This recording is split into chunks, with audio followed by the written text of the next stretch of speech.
Will you be more in tune or standing with a higher frequency or vibration if you are a vegan or vegetarian?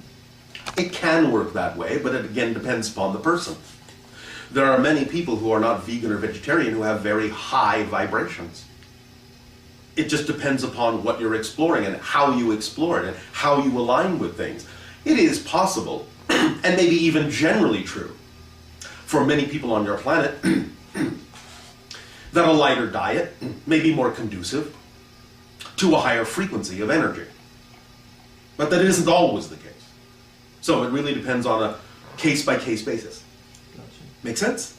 Yes. It is wise to follow your own instincts, your own body consciousness, your own highest excitement, and what seems natural for you. But again, do remember that even Jesus ate fish. Yes? Yeah. Well, there you go.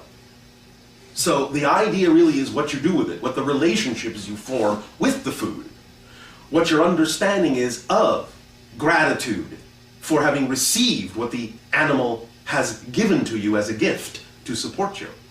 It depends on the relationship. Many indigenous tribes have very, very beneficial relationships with the animals that they eat.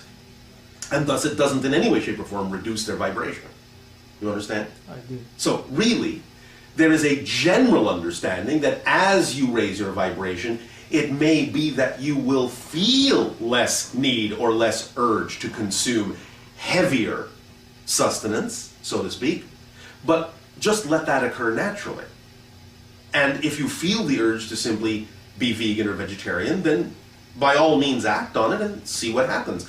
If, however, at any point in that process you suddenly feel the need to have some form of protein sustenance that is not vegetarian, trust your body consciousness that it knows what it's doing. You may not need very much, but it may be required for a minimal amount of balancing in a certain way that you may not be acquiring through the vegan diet. But again, it will depend upon your individual frequency as to what works best for you. Understood. There's no need to force yourself to be more spiritual. That's a contradiction. Does that make sense? It does. Oh. It does.